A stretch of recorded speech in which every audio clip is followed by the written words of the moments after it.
새벽빛 묵상 요한계시록 19장 11절에서 21절. 마이클 샌델의 정의란 무엇인가가 한국 사회에서 열풍을 일으킨 적이 있죠. 그만큼 사람들이 정의에 목말랐다는 뜻이기도 했습니다.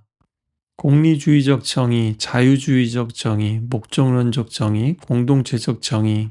이 땅에서의 정의는 사람마다 시대마다도 달라집니다. 이 땅에 궁극적인 정의란 없습니다.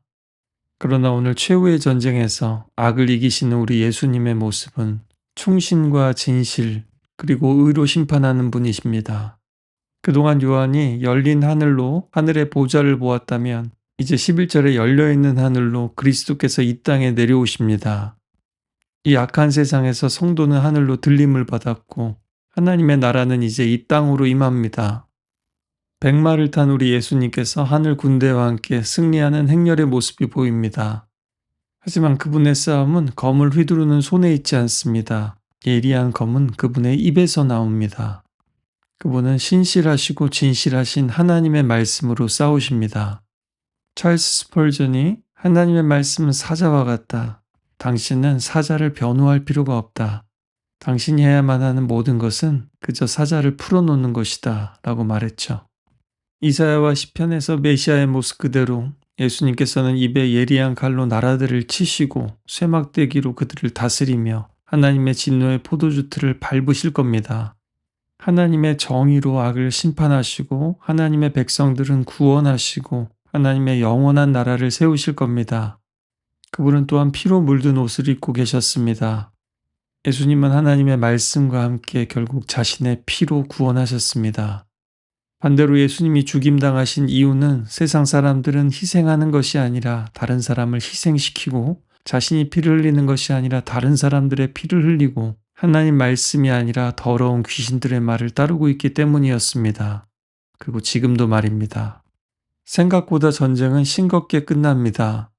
전투가 시작하지도 않은 것 같은데 천사는 벌써 원수들의 시체가 널려 있을 것을 예언하면서 새들에게 잔치 준비를 시키고 있습니다. 천사는 모든 새들에게 와서 하나님의 큰 잔치에 모여서 왕들의 고기와 장군들의 고기를 먹으라고 외칩니다. 하나님의 전능하심과 우리 예수님의 압도적인 권세를 보여주는 겁니다. 짐승과 거짓 선지자는 생포되어서 바로 영원한 형벌의 장소로 보내집니다. 군대는 말씀의 칼 한 번에 전멸됩니다. 이것은 로마와 황제에 대한 패러디이기도 합니다. 고대 로마에서 장군이 큰 승리를 거두고 돌아오면 원로원의 승인하에 개선식을 거행했는데요. 개선 장군이 백마를 타고 그 뒤에 군대들이 뒤따랐습니다. 행렬의 뒤에는 정복당한 적군들과 포로들이 사슬에 묶여서 끌려왔습니다. 이 퍼레이드 내내 로마 시민들은 환호했고 장군은 최고의 영예를 누렸습니다. 그러나 이제 개선 장군은 십자가에 달리시고 부활하신 우리 예수님이십니다. 그리고 개선 행렬 이후에는 제사와 파티가 열렸습니다. 그때 짐승들과 함께 포로들도 제물로 바쳐지곤 했습니다.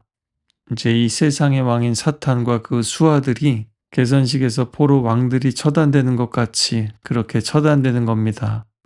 유황불 붙는 못에 산채로 던져진다라는 것은 영원한 심판을 의미합니다. 그리고 하나님의 완전한 승리도요. 대한민국의 주적은 누구인가를 가지고 논쟁을 하기도 합니다. 그렇다면 하나님의 주적은 또 우리 믿는 사람들의 주적은 누구일까요? 이스라엘과 예루살렘을 파괴했던 바벨론 제국일까요? 성전을 돌 위에 돌 하나도 남지 않게 파헤쳤던 로마 제국일까요? 그 장군인 티투스일까요? 예수님을 처형했던 빌라도일까요? 기독교 국가가 된 로마를 무너뜨린 이슬람 제국일까요? 세상에는 많은 제국들이 있습니다. 자본주의 제국, 공산주의 제국, 민주주의 제국, 인터넷 제국, 컨텐츠의 제국. 하지만 그 자체가 아닙니다. 그 배후에서 하나님의 뜻과 나라를 거스르는 사상과 문화와 체제와 구조를 만드는 사탄과 그의 세력입니다. 이 전쟁에서 이기는 길은 예수님께서 자신의 인생을, 자신의 목숨을 내어주는 것이었습니다. 십자가 죽음이었습니다. 너무나 놀랍게도 그분은 자신의 인생을 하나님 뜻에 맡기셨습니다. 여기까지는 우리가 이해하는데 어려움은 없습니다. 물론 실천하는 것은 여전히 어렵지만요. 그런데 가장 놀라운 것은 이것은 하나님의 뜻에 맡김과 동시에 사람들 뜻에 맡긴 일이라는 겁니다. 그 사람들은 심지어 하나님 뜻이 아니라 사탄의 뜻대로 하는 사람들인데도 말이죠.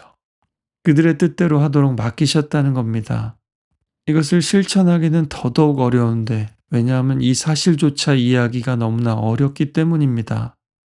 그러나 이것이 바로 우리의 주적이 누구인가에 대한 문제이며, 하나님 나라란 무엇인가의 문제이며, 영적 싸움이란 무엇이고 우리의 방어 무기와 공격 무기는 무엇인가와 직결되는 문제입니다.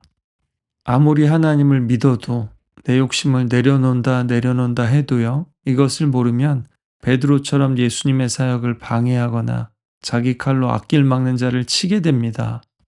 오늘 이 정의가 이루어지는 장면, 인과응보의 장면, 시적 정의가 이루어지는 이 장면에서도 우리의 싸움은 혈과 육, 눈에 보이는 사람이 아니라 그 배후의 사탄과 그 체제에 있다는 것을 꼭 기억해야 합니다. 그리고 우리가 하나님의 전신갑주를 잘 입고 있는지, 또 우리 손에 하나님의 말씀을 듣고 있는지 돌아보아야 합니다. 그리고 예수님이 이 땅에 오시고 또 부활 승천하셨음에도 불구하고 아직도 악이 세력을 떨치고 있지만, 주님께서 다시 오실 때는 다시는 악이 설치지 못할 겁니다. 우리에게는 남아있는 싸움이 있습니다. 선한 싸움을 다 싸워야 합니다. 환난과 핍박과 유혹 속에서도 우리는 악의 편이 아니라 정의의 편에 서야 되겠죠. 하지만 그것은 우리에게 또 다른 질문을 늘 던지게 합니다. 정의란 무엇인가? 예수님의 성육신, 십자가, 부활, 예수님이 하신 모든 말씀과 행하신 일들에서 사랑이란 무엇인가, 정의란 무엇인가를 늘 새롭게 발견하기를 원합니다. 사랑도 정의도 메말라가는 이 세상 가운데서 오늘도 우리에게 하나님의 사랑과 정의를 보여주시옵소서. 그럴 때 우리도 세상 속에 나가서 하나님의 사랑과 정의를 드러내는 자가 되겠습니다. 결단하고 기도하며 나아가겠습니다.